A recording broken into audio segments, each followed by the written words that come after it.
Class 12th कब की start हो चुकी है और तुम अभी तक कंफ्यूज हो कि क्या पढ़ना है, कहाँ से स्टार्ट करना है, कैसे सिलेबस कंप्लीट होगा और कौन सी बुक्स मेरे लिए हेल्पफुल होंगी। ऊपर से फिजिक्स अलग, केमिस्ट्री अलग, मैथ्स अलग और बायोलॉजी का अलग ही सर दर्द है। तो आज की इस वीडियो में सब कुछ क्लियर हो जाएगा। एग्जैक्ट चैप्टर्स, एग्जैक्ट मंथ्स और एग्जैक्ट प्लान। तुम्हें कंप्लीट रोड मैप मिलेगा और लास्ट में एक ऐसी चीज जो तुम्हारी पूरी क्लास 12th बदल देगी और तुम्हें एकदम चिल रह के 90% स्कोर कर सकते हो। So hi everyone, this is Mukul Bhardwaj और आज की वीडियो में हम बात कर रहे होंगे क्लास 12th रोड मैप 2027 की, जिसके अंदर मैं तुम्हें एग्जैक्ट प्लान दूंगा जहां पे तुम अगले 7 मंथ के अंदर अपने पूरे सिलेबस को कंप्लीट कर लोगे और उसके साथ साथ रिवीजन भी। तो देखो, मेजोरिटी बच्चों के पास पीसीएम या पीसीबी होगी, कुछ ही बच्चे होंगे जिसके पास पीसीएम भी हो। तो तुम्हें सबसे ज्यादा जो फोकस करना है ना, अपने इन तीनों सब्जेक्ट पर फोकस करना है और इन्हीं की हम इस वीडियो में बात कर रहे होंगे। तो सबसे पहले आता है तुम्हारा सेल्फ स्टडी आवर। इसके अंदर तुम्हें 1 घंटा फिजिक्स पढ़ना है, 1 घंटा केमिस्ट्री और 1 घंटा मैथ या बायोलॉजी, जो भी तुम्हारे पास है। मतलब कि 3 घंटे तुम्हें डेली पढ़ना ही पढ़ना है सेल्फ स्टडी के लिए। और अभी सबसे बड़ी प्रॉब्लम तुम्हारे साथ हो रही होगी कि स्कूल में अलग पढ़ा रहे हैं टीचर, ट्यूशन या कोचिंग में अलग सिलेबस पढ़ाया जा रहा है और सेल्फ स्टडी में तुम्हें खुद से क्या करना है, उन सभी चीजों को कैसे मैनेज करना है, वो भी अभी तुम्हें वीडियो के एंड में बताऊंगा। बट उससे पहले सबसे इंपॉर्टेंट है तुम्हारा स्टडी मटेरियल। कहाँ से तुम्हें थ्योरी पढ़नी है, कहाँ से प्रैक्टिस करोगे, चलो ये भी एकदम अच्छे से बताता हूँ। तो सबसे पहले तो आता है तुम्हारा एनसीईआरटी। कॉमन है, मैं हर वीडियो में बताता हूँ तुम्हें कि एनसीईआरटी को बिल्कुल भी स्किप मत करना, ठीक है। उसके बाद आता है सेकंड तुम्हारा प्रीवियस ईयर क्वेश्चंस। इसकी टेंशन मत लो, ये मैं तुम्हें दे दूंगा टेलीग्राम पर, वो भी एकदम फ्री में। देन फिर आते हैं तुम्हारे कॉम्पिटेंसी बेस्ड क्वेश्चंस, जो कि अब बोर्ड एग्जाम में बहुत ज्यादा पूछे जाते हैं, जिसके अंदर तुम्हारे डिफरेंट टाइप के क्वेश्चंस होते हैं, असर्शन रीजन वाले, केस बेस्ड क्वेश्चंस। इनकी भी तुम्हें एकदम अच्छे से प्रैक्टिस करनी है। तो मेक श्योर तुम्हारे पास इस टाइप के क्वेश्चंस की बुक भी होनी चाहिए। बस सिंपली तुम्हारे पास इन 3 टाइप के क्वेश्चंस की बुक हो, तुम्हारी क्लास 12th के लिए इनफ है।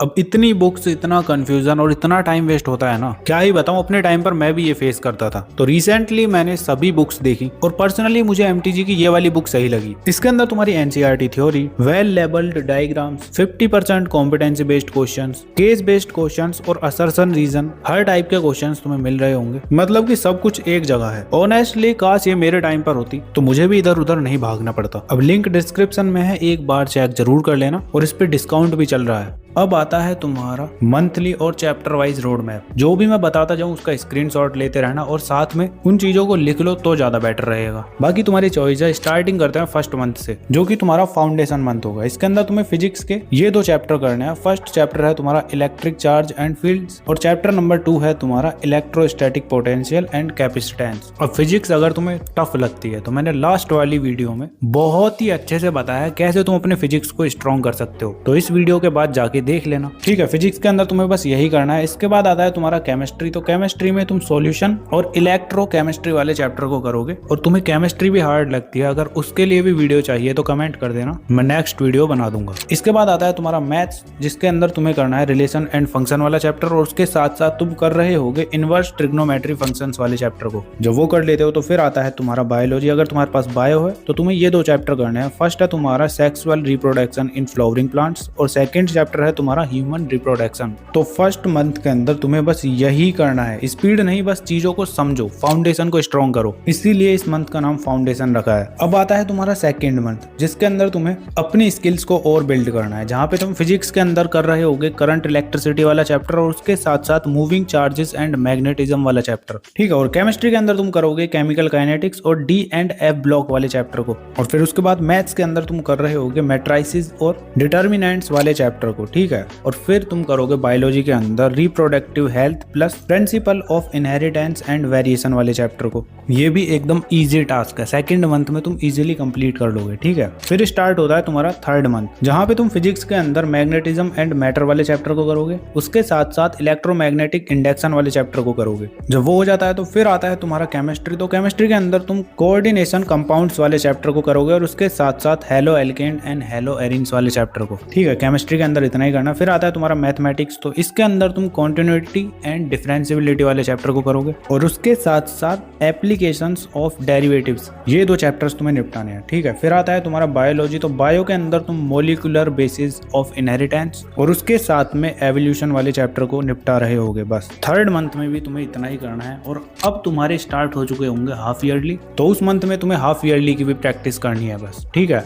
उनको लाइटली बिल्कुल भी मत लेना, एकदम सीरियसली लो। ये तुम्हारे मिनी बोर्ड्स की तरह ही हैं। और मेरे अकॉर्डिंग इन चैप्टर्स को करते रहोगे ना तो तुम्हें बहुत तगड़ा फायदा होगा, चीजें इतनी हार्ड नहीं लगेंगी तुम्हें। अब स्टार्ट होता है तुम्हारा 4th मंथ, जहाँ पे होगा क्या कि तुम हाफ ईयरली दोगे, उसमें तुम्हारे अगर मार्क्स कम आ जाते हैं तो इस टाइम पर तुम डीमोटिवेट फील करोगे, और वहां पे डीमोटिवेट होके तुम्हें रुकना नहीं है, तुम्हें अपनी प्रिपरेशन को और बूस्ट करना है। और उसके लिए तुम्हें करने हैं फिजिक्स के अंदर ये 2 चैप्टर, अल्टरनेटिंग करंट और उसके साथ साथ इलेक्ट्रोमैग्नेटिक वेव्स वाले चैप्टर को। ठीक है, जब वो हो जाता है तो केमिस्ट्री के अंदर तुम करोगे अल्कोहल्स, फिनॉल्स एंड ईथर वाले चैप्टर को, और उसके साथ साथ aldehydes, ketones and carboxylic acids वाले चैप्टर को। इतना ही करना है। ठीक है, फिर आता है तुम्हारा मैथ्स। तो मैथ्स के अंदर तुम्हें इंटीग्रल्स और एप्लीकेशन ऑफ इंटीग्रल्स वाले चैप्टर को करना है, ये करोगे काफी है तुम्हारे लिए मैथ्स में। देन फिर आता है बायोलॉजी, जिसके अंदर तुम ह्यूमन हेल्थ एंड डिजीज वाला चैप्टर करोगे, और उसके साथ साथ माइक्रोब्स इन ह्यूमन वेलफेयर वाले चैप्टर को करोगे। रुकना नहीं है, बस करते चले जाओ। इस वीडियो में तो मैंने तुम्हें चैप्टर्स वगैरह ही बताए हैं, डिटेल में एकदम बेसिक से कैसे स्टार्टिंग करनी है मैंने इस वाली वीडियो में बताया है। अगर तुमने अभी तक नहीं देखी है तो जाके देख लेना।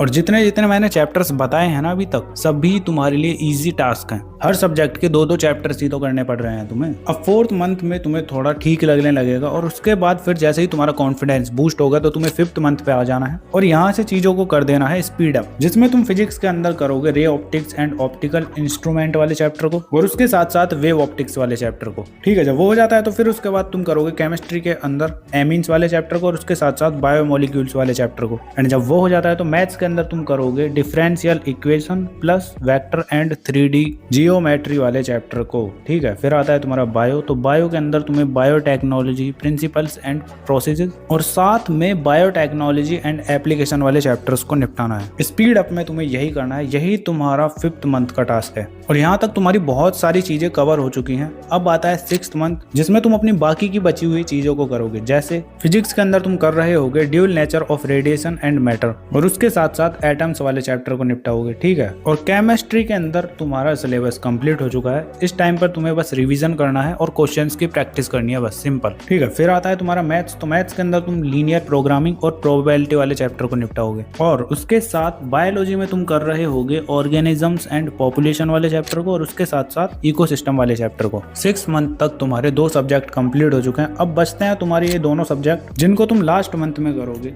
फिजिक्स के अंदर तुम कर रहे होगे न्यूक्लियाई वाला चैप्टर, और उसके साथ साथ सेमीकंडक्टर इलेक्ट्रॉनिक्स वाला चैप्टर। ठीक है, केमिस्ट्री आता है तो केमिस्ट्री के अंदर तुम्हें बस mock test, sample question paper और प्रैक्टिस, बस यही करना है।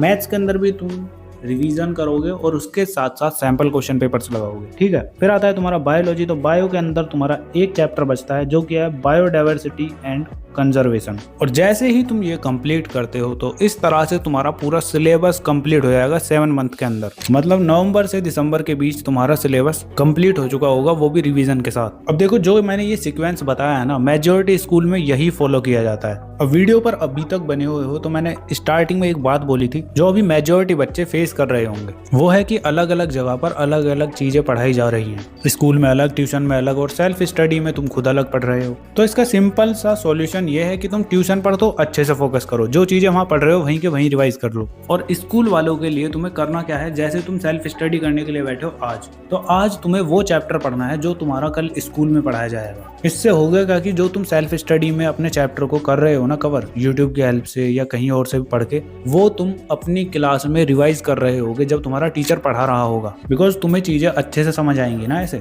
तो सेल्फ स्टडी और स्कूल तुम्हारा सेम होना चाहिए। ठीक है, और जो भी पढ़ रहे हो उन चीजों को समझो, रट्टा मत मारो। तो समझ गए ना क्या करना है, कैसे करना है। पूरा प्लान और रोड मैप मैंने तुम्हें बता दिया है, अब इसको बस तुम्हें एग्जीक्यूट करना है। बाकी अब अगर तुम रेडी हो तो कमेंट सेक्शन में लिखो अभी आई कैन डू इट, और वीडियो कैसा लगा वो भी कमेंट करके बता सकते हो। बाकी जो वीडियो मैंने तुम्हें सजेस्ट की थी वो तुम्हें तुम्हारी स्क्रीन पर दिख रही होंगी, टाइम है तो देख लेना। बाकी चलो मिलते हैं नेक्स्ट वीडियो में, तब तक के लिए keep learning, keep studying and keep smiling.